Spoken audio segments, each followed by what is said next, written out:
இது ஃபிஷ்ஷஸ் வந்து கார்லிக் சாப்பிடுங்க. டூ ஆஃப் மேக்கிங் மாடி இன்ட்டு ஃபார்ம். ஸோ இன்றைக்கி மார்னிங் நம்ம ஃபார்ம் எல்லாமே ஒரு கிளான்ஸ் ஒன்று விட்டுட்டு நியூ இயர் ஸ்பெஷலாக மொய்னா ஃபீட் பண்ணலான்னு சொல்லி மொய்னாவும் கலெக்ட் பண்ணிட்டேன். ஸோ நான் பார்த்தீங்கன்னா மொய்னா வந்து guppies parent stock and fries ரெண்டுக்குமே ஃபீட் பண்ணுறேன். ஸோ நல்லாவே ரிசல்ட்டும் இருக்குது. அண்ட் கார்லிக் வந்து நான் கப்பீஸ்க்கும் கொடுப்பேன். நம்மக்கிட்ட இருக்க சென்னாக் ட்ரை பண்ணி பார்க்கலான்னு சொல்லி நான் பார்த்தீங்கன்னா சென்னாக் சிக்கன் ஹாட் தான் தரேன். ஸோ அதுக்குள்ளேயே நான் கார்லிக்கை இன்சர்ட் பண்ணி ட்ரை பண்ணி பார்த்தேன்.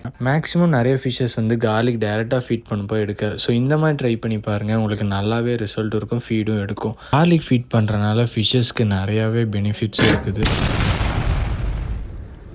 நிறைய பேர் எனக்கு டிஎம் பண்ணிங்க சென்னா வேணும் அப்படின்னு சொல்லிட்டு. ஸோ இந்த சாட்டர்டே வந்து சென்னா ஸ்டாக் வந்து எனக்கு ரிசீவ் ஆகுது. ஸோ ஒன்ஸ் ரிசீவ் ஆனோடனே நான் வந்து உங்களுக்கு அப்டேட் பண்ணுறேன். யாருக்காச்சும் சென்னா வேணும் அப்படின்னா எனக்கு டிஎம்மும் பண்ணுங்கள். இந்த மாதிரி ஃபிஷ் ரிலேட்டடான கண்டென்ட்டுக்கு ஃபாலோ அண்ட் சப்ஸ்கிரைப் பண்ணிக்கோங்க. அண்ட் நம்மக்கிட்ட இருக்கிற பிரானா இன்னொரு 1 வீக்கில் வந்து குவாரண்டைன் முடிஞ்சு சேல்ஸ்க்கு ரெடி ஆயிரும். ஸோ ஒன்ஸ் சேல்ஸ்க்கு ரெடி ஆனோடனே நான் அப்டேட் பண்ணுறேன். தேங்க்யூ.